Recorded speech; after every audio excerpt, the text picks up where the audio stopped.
मालिक असली, कागज असली, बैंक खाता असली, पर पैसा घोस्ट के पास।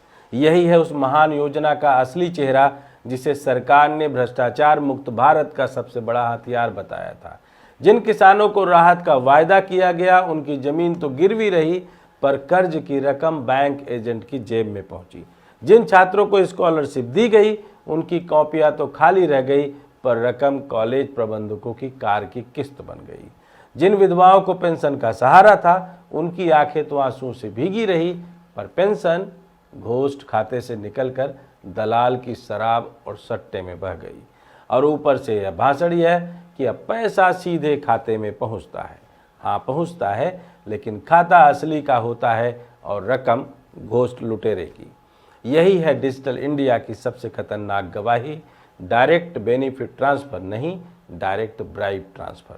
नमस्कार, मैं डॉक्टर विजय शुक्ल। मालिक असली, कागज असली, बैंक खाता असली, पर पैसा घोस्ट के पास। यही है उस पूरे तंत्र की असली पहचान जिसे भारत सरकार ने बड़े गर्व से डायरेक्ट बेनिफिट ट्रांसफर का नाम दिया था। डीबीटी की घोषणा उस उम्मीद के साथ हुई थी कि अब बिचौलियों का खेल खत्म होगा और गरीबों को उनका हक सीधे खाते में मिलेगा। लेकिन जो हुआ वह यह कि बिचौलिए ने अपने चेहरे पर नया मुखौटा बना लिया। अब वह कभी बैंक एजेंट है, कभी फर्जी कॉलेज प्रबंधन है, कभी बैंक का ही कर्मचारी है, कभी स्थानीय दलाल है और कभी डिजिटल अपराधी। जनता ने जो भरोसा किया था कि यह भ्रष्टाचार मिट जाएगा, वही जनता आज कह रही थी कि डीबीटी यानी डायरेक्ट बेनिफिट ट्रांसफर नहीं, बल्कि डायरेक्ट ब्राइब ट्रांसफर है। 2011 से 2013 के बीच उत्तर प्रदेश के हाथरस जिले में अल्पसंख्यक छात्रवृत्ति योजना का घोटाला हुआ। लगभग 25 करोड़ रुपए जो गरीब बच्चों की पढ़ाई पर खर्च होने चाहिए थे, फर्जी संस्थानों और एजेंटों की जेब में चले गए। मामला दबा रहा, लेकिन 2025 में आर्थिक अपराध शाखा ने फिर इस घोटाले को खोला और 62 संस्थानों को आरोपी बनाया। हजारों बच्चों का हक गया, लेकिन कॉलेजों की बिल्डिंगें ऊंची हो गई और प्रबंधकों की तिजोरियां भर गई। यही नहीं, 2009 और 2010 में ओबीसी छात्रवृत्ति योजना में 2.5 करोड़ से ज़्यादा रुपए का गबन हुआ। 15 साल बाद भी इस केस में आरोपी गिरफ्तार हो रहे हैं। यह बताता है कि गरीब बच्चों के हिस्से का हक कितने लंबे समय तक घोस्ट अकाउंट और घोस्ट लुटेरों की जेब में दबा रहा। मध्य प्रदेश में 2013 का जनजातीय छात्रवृत्ति घोटाला हुआ, जिसने पूरे राज्य को हिला दिया। करोड़ों रुपए का यह खेल कॉलेजों और बैंक कर्मचारियों की मिलीभगत से हुआ था। कॉलेज ब्लैकलिस्ट किए गए, लेकिन छात्रों को वह रकम कभी वापस नहीं मिली। भोपाल में 2025 में एक बार फिर यह खेल सामने आया, जब 40 स्कूल और मदरसों ने पोस्ट स्टूडेंट्स दिखाकर लगभग 60 लाख रुपए की छात्रवृत्ति हड़प ली। जो छात्र कभी स्कूल पहुंचे ही नहीं, उनके नाम पर स्कॉलरशिप आती रही और घोस्ट लुटेरे खाते से निकालते रहे। उत्तराखंड की कहानी भी इससे अलग नहीं। सीएजी की रिपोर्ट बताती है कि 2017 से 2020 के बीच 4,298 मृतकों के खातों में पेंशन जाती रही। लगभग 29.89 लाख रुपए रिकवरी से बाहर रहे। एक ही मोबाइल नंबर से 1,517 लाभार्थियों के आवेदन जुड़े पाए गए। इसका मतलब यह है कि आधार, मोबाइल और बैंक खाते की जिस जैम ट्रिनिटी पर सरकार ने भ्रष्टाचार खत्म करने का दावा किया था, उसी ने भ्रष्टाचार को नया औजार दे दिया। यही नहीं, SC/ST छात्रवृत्ति योजना में भी करोड़ों रुपए की हेराफेरी हुई, जिस पर ईडी ने चार्जशीट दाखिल की। सोनभद्र का मामला और भी विचित्र है। मार्च 2025 में पुलिस ने एक ऐसे व्यक्ति को पकड़ा जिसने 9 महिलाओं से शादी कर उनके नाम पर 41 लाख रुपए का किसान कर्ज ले लिया।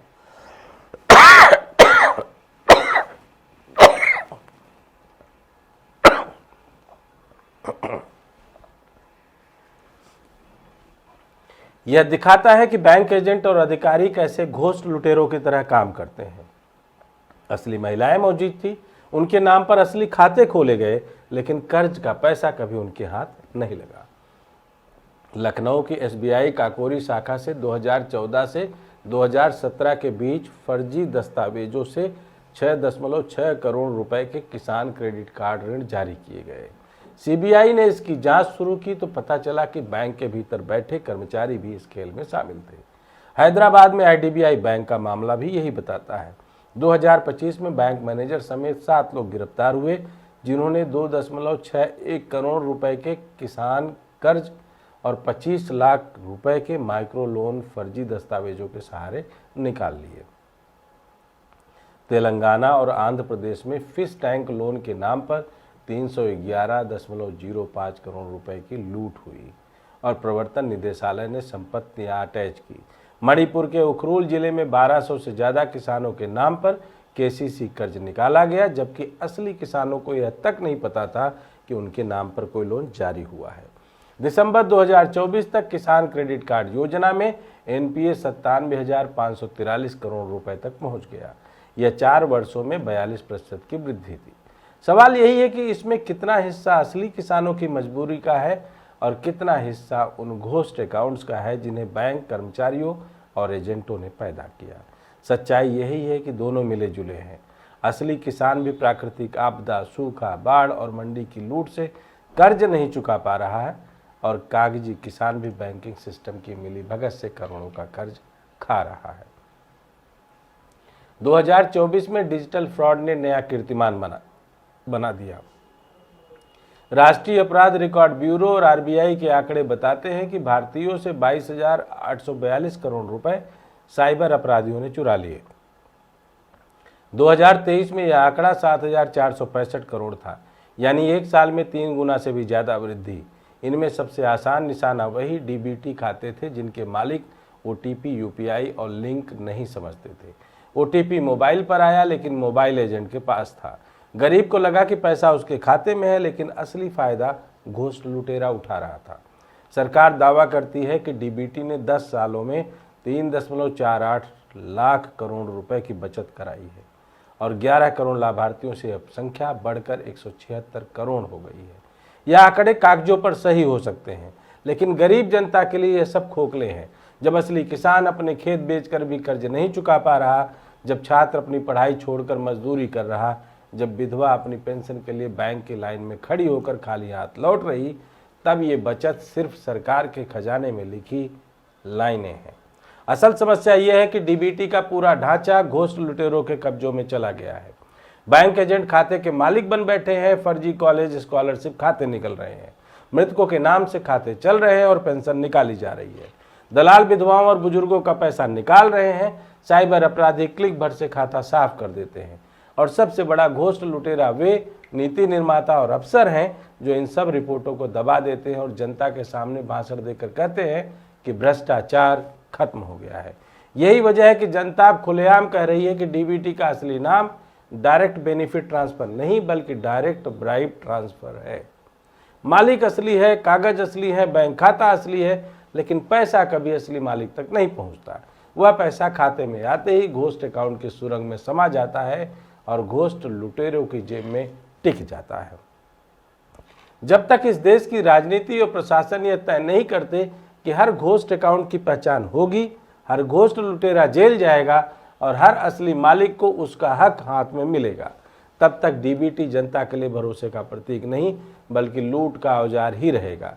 यह भरोसे का वायदा नहीं बल्कि सबसे बड़ा धोखा है और जब तक यह धोखा टूटेगा नहीं, तब तक हर गरीब किसान, हर छात्र, हर बुजुर्ग यही पुकारता रहेगा, मालिक असली, कागज असली, बैंक खाता असली, पर पैसा घोस्ट के पास। जय हिंद, जय भारत।